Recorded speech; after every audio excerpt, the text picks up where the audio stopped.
We are joined by the Palm Beach Atlantic Sailfish head coach Bob White and student athletes Sarah Ragland, Becca Abacedo, and Faith Rowan. At this time, we're going to let Coach White offer some remarks about today's game. Interesting part of historically about this match is our two programs have never met, and it's interesting because they have obviously been a program that's in the Gulf South that has been at the top, always a nationally ranked team receiving votes. So they're a team we've always wanted to play, and I feel like they probably wanted to play us too. In 2012 we came here, and if we'd made it to the second round, we would have matched up with each other, and they got upset. And then last year, 2013, if we made it to the second round, we would have matched up again, and we got upset. So when the brackets came out this year, we knew for the first time, okay, we're going to play no matter what. And so it's an honor to play at University of West Florida.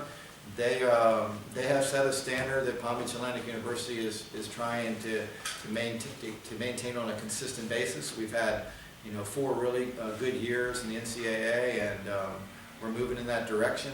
But West Florida's done it for a long time. So they had a great game plan, and they executed very well in game 1. And I thought we were able to make some adjustments there, and from then on it was a great match, and thankfully we came out on the winning side.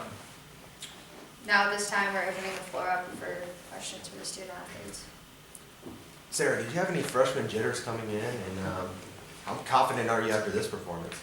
Definitely nervous coming in. It's kind of intimidating coming in and seeing all the NCAA regional final kind of stuff. But definitely the team was so encouraging and told me to be confident, and we all we really came together, and so that helped me not be as nervous. Becca, after that first set loss, what would you do to lead the team back to a great set 2 and then to finish out strong? We really focus on, sometimes it's easy to focus on those last 3 points and oh, we just lost, but we know that it's the little errors from the beginning of the match that killed us, so we just focus on siding out right away and working together as a team, and if somebody messes up, we got to pick that girl up, and just working together throughout the whole match.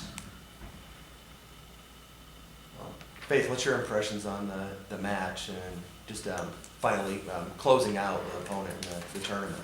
I think after game 1 we did a good job working as a team. The defense was working with the hitting, and everything kind of just came together, and which was a contrast from the first game where we each were kind of playing more individually, and so we really just came together and worked hard and did our individual jobs as a team.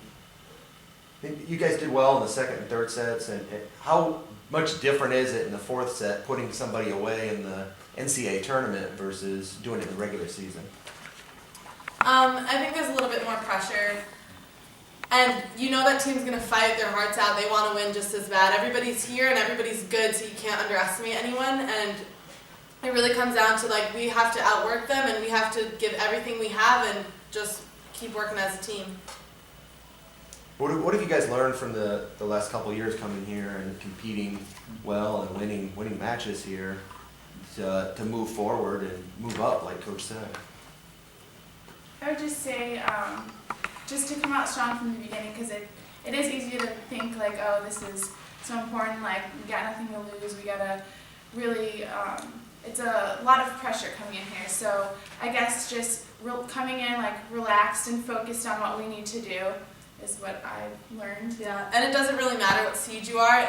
Every team 1 through 8 is a good team, and anybody can come in here and can win. So,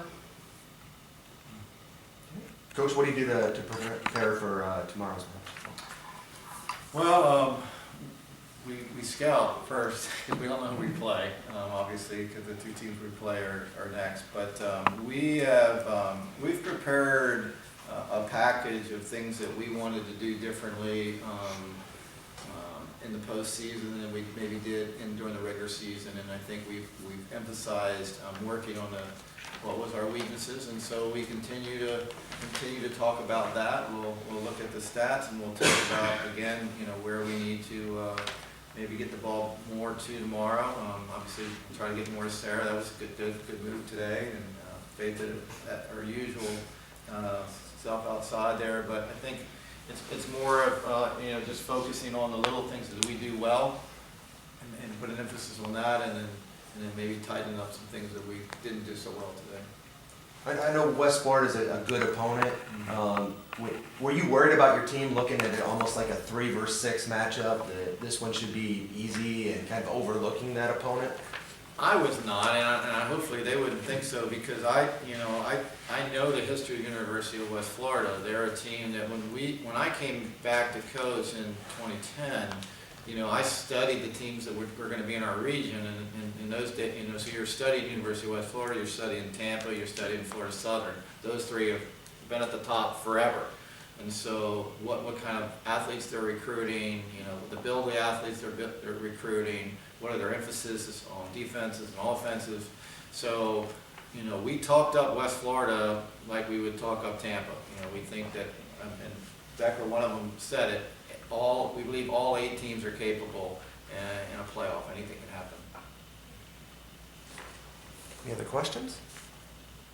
This is for any of the student athletes. How are you adjusting to having to go from one opponent to the next in such a short time span without that kind of longer stretch of having the ability to scout and talk about the teams for a couple of days? I think it helps that we're going to be able to watch the next teams next. We really focus one game at a time, and we just got to keep working and make sure we're playing our game and playing to the best of our abilities. Anybody else? Thanks. All right. Tyler?